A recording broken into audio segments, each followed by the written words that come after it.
एक तरफ नेताजी को लेकर बंगाल में सियासत हावी है, तो वहीं पिछले कुछ समय से टीएमसी को एक के बाद एक झटके लग रहे हैं। काफी समय से बागी तेवर दिखा रहे ममता के वन मंत्री राजीव बनर्जी ने कैबिनेट से इस्तीफा दे दिया है, तो वहीं दूसरी तरफ ममता बनर्जी ने हावड़ा के बाली से विधायक वैशाली डालमिया को पार्टी विरोधी बयानबाजी के आरोप में टीएमसी से ही बाहर कर दिया।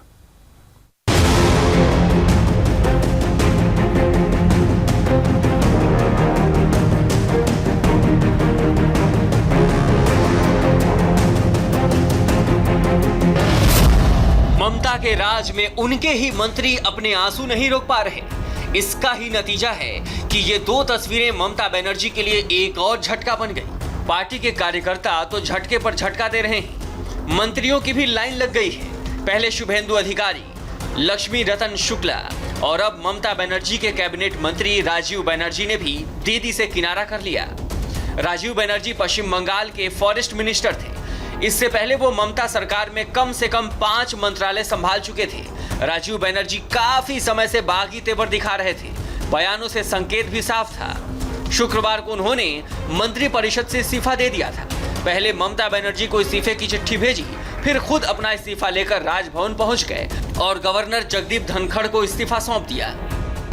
देखुन, जन्मायनी आमी मंत्री हिसाबे विधायक हिसाबे হয়তো মরবো নাও আমি মন্ত্রী বা বিধায়ক হিসাবে, কিন্তু আমি এইটুকু মনে করি যে মানুষের মধ্যে কাজের মাধ্যমে যদি কেউ ছাপ ফেলে যায় সেটাই বড় কথা।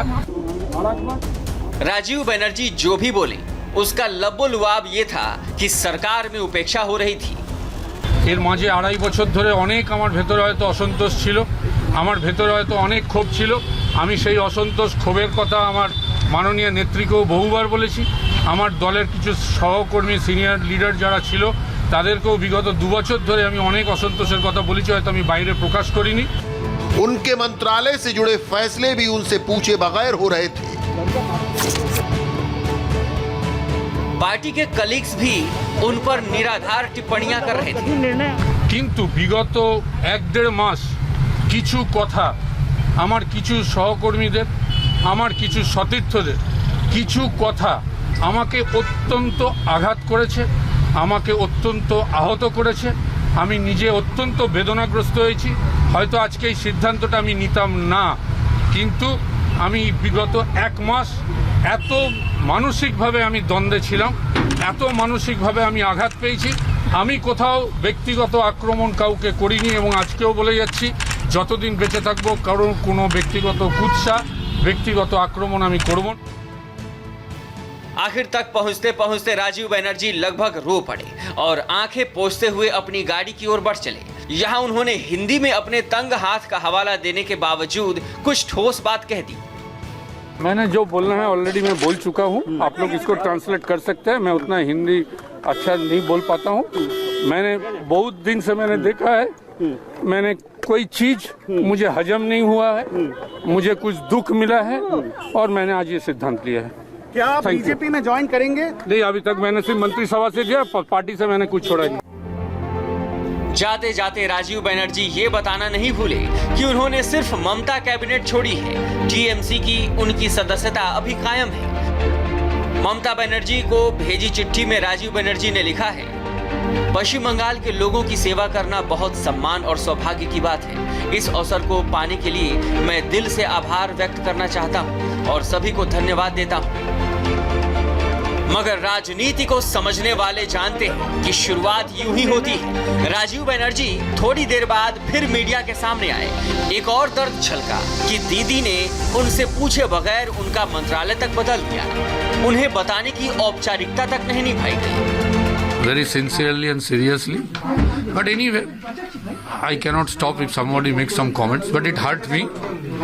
And the way last 2.5 years before, the way Honorable CM has removed me from that portfolio, I thought that there should be a courtesy for removing, but I wouldn't get that chance.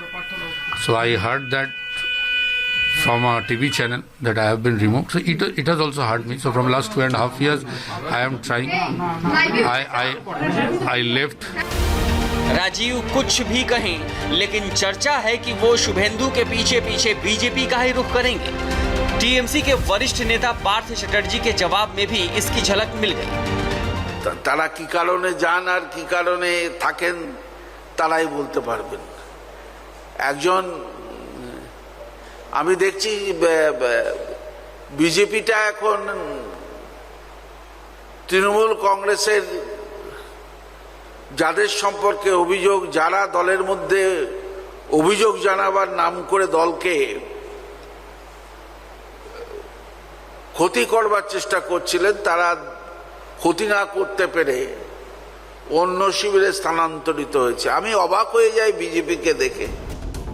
Rajiv Banerjee के इस्तीफे से ममता बनर्जी के खेमे में खड़ा हुआ हंगामा यही नहीं थमा। तृणमूल ने तत्काल सख्त तेवर अख्तियार कर लिया। बनर्जी के इस्तीफे की गाज गिरी हावड़ा की ही बाली विधानसभा सीट से विधायक वैशाली डालमिया पर। उन्हें तृणमूल ने अनुशासनहीनता और पार्टी विरोधी बयान देने के आरोप में निकाल बाहर किया।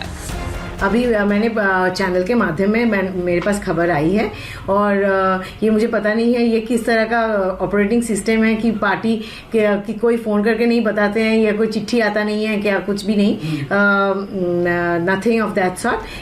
वैशाली ने पहली बार पार्टी में असंतोष को अपनी आवाज तब दी थी जब क्रिकेटर से नेता बने लक्ष्मी रतन शुक्ला ने मंत्री पद छोड़ा था। इंडिया टीवी ही पहला चैनल था जिससे वैशाली ने बात की थी। हम आपको फिर सुनवाते हैं 5 जनवरी 2021 की वो बातचीत। एकदम ग्रास रूट में है, जो नेगेटिव माइंडेड पीपल है, जो सच सिर्फ खुद को प्यार करते हैं, उस तरह का कुछ आदमी हैं ये दल में जो बैक बाइटिंग कर करके या दिमाग की तरह वो खोखला कर रहे हैं पार्टी को। 5 जनवरी की इस बातचीत को आप वैशाली की तृणमूल से निकाले जाने की वजह मान सकते हैं। हालांकि तब वैशाली ने ये नहीं बताया था कि वो खुद अपना भविष्य क्या देख रही हैं।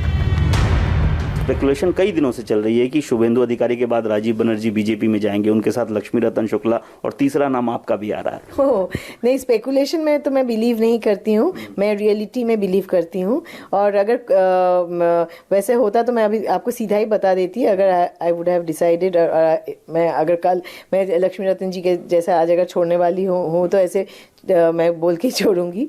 लेकिन मैं देखिए मैं पार्टी में काम कर रही हूँ और पार्टी में हूँ, और पार्टी में जो बैकबाइटर्स हैं मैं उनके अगेंस्ट में भी हूँ। वैशाली को पार्टी से बाहर का रास्ता दिखाकर ममता बनर्जी ने साफ कर दिया कि डिसेंट की कोई आवाज अब बर्दाश्त नहीं की जाएगी। माना ये जा रहा है कि जैसे जैसे चुनाव और करीब आएगा ममता का रवैया और सख्त होता जाएगा।